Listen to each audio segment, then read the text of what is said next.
uko bwije n'uko bukeye imvugo nshya zigenda zivuka, cyane cyane mu rubyiruko rwo mu mujyi wa Kigali rukurikirana bamwe mu byamamare cyane abahanzi bazana zimwe muri izo mvugo ugashya zakwiriye mu duce twinshi tw'imijyi yunganira Kigali. Biragoye guhita wumva amwe muri ayo magambo icyo abashatse kuvuga. Aya magambo akaba akunzwe kwitwa slangs. Amagambo nk'aya yadukanwe n'abahanzi n'abandi bakurikiranwa n'abantu benshi amaze kuba menshi cyane.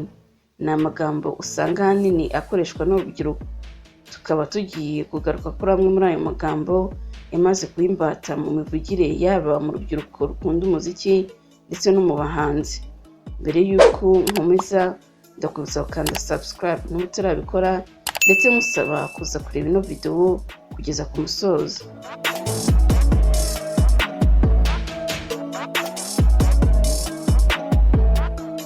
Ijambo guciringa ni ijambo rimaze kwamamara mu gihugu aho rikoreshwa cyane n'urubyiruko. Iyo uvuze iri jambo leta isobanukirwa na benshi uvuze guhura n'inshuti mukaganira mugasangira nk'abavandimwe. Abaraperi hafi ya bose bakoresha rino jambo. Gukora umuti cyangwa se nkorera umuti.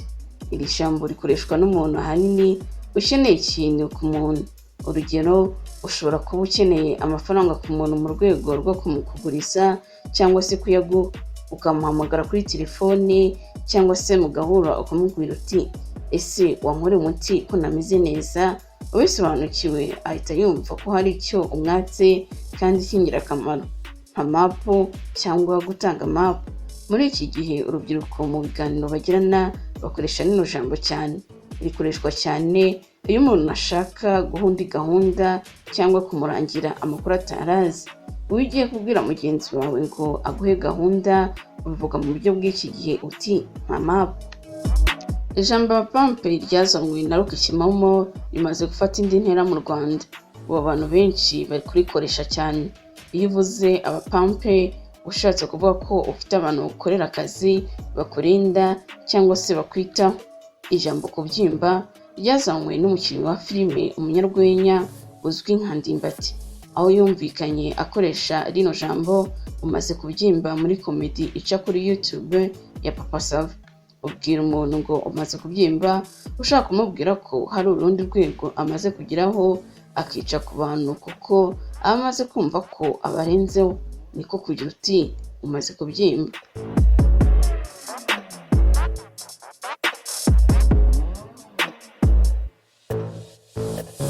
Ushobora kubwira umuntu uti ese uraza kundeba, nawe ati fo.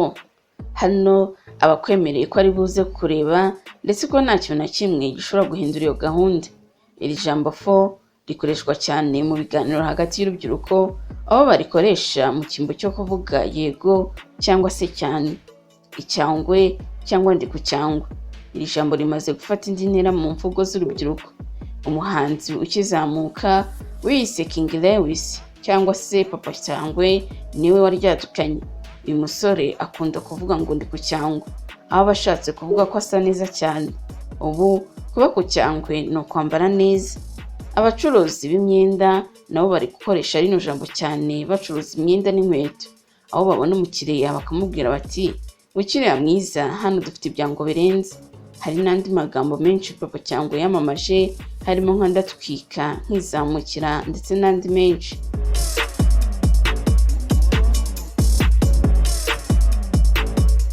Bakoresha ijambo pase muri ibi bihe, aho byeze ko umuntu ahuza undi n'undi muntu mu rwego rwo guteretana. Umuhungu cyangwa umukobwa abwira undi ati ese uriya mukobwa wamuzana nawe tukaba inshuti. Undi nawe ati muhe pase se, ugasubiza ati yego mpa pase.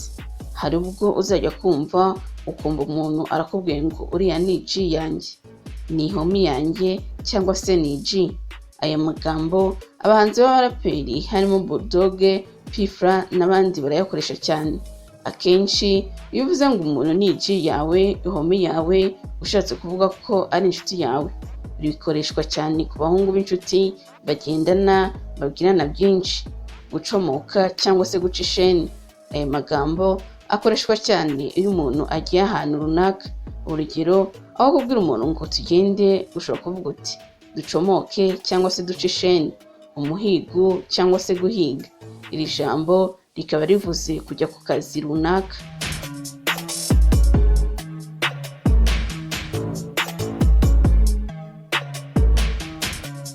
Umuntu wamanjiriwe yabuze epfo na ruguru, mbese umunsi utamugendekeye neza baravuga ngo yaraburije. Bigakoreshwa kandi iyo umuntu ashaka gusebya umuntu cyangwa kumushyira ku karubanda, baravuga bati yamuraburije, bashatse kuvuga ngo yamusebeje cyangwa yamuhemukiye. Ipinda, udukaro, imituku, ibinyomoro, ifungo, akantu, ipeso, aya magambo yose akoreshwa iyo bashaka kuvuga amafaranga. Gushyiraho bikaba bivuze kubeshya umuntu, kurya bango cyangwa se kumanuka Kizimbabwe. Bivuze kuryamana n'umuntu mudakoresheje agakingirizo. Umwana uhiye ni umukobwa w'inkumi ufite uburanga. Tebeza cyangwa se gutebeza, iri jambo rivugwa risa nkaho rishishekesha umuntu.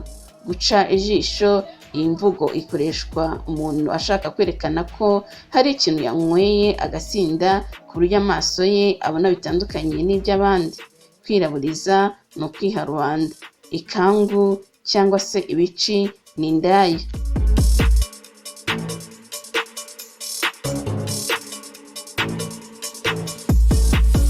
Imbaha ni umukobwa wabyariye iwabo mu rugo. Gupimisha ku biro ni ukuryamana n'indaya. Umucarutsi bisobanuye umukubaganyi cyangwa se umusambanyi. Gukotora ni ukwibeshya. Gutera injuga ni ukubwira umuntu amagambo menshi amureshya. Ku nsutsu uze gusomana. Ndagushimiye cyane wowe warebye ino video kugeza ku musozo.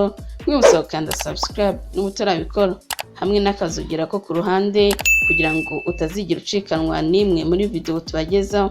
Niba wakunze ino video, ndagusabye ngo ntugende udakanze like, kandi niba hari sirenge ntigeze mvuga yandike muri comment. Ikindi kandi nakuziyaza mu gihe wumva hari ikibazo wifuza kubaza cyangwa se igitekerezo wifuza gutanga, mwabiduha mubyanditse muri comment.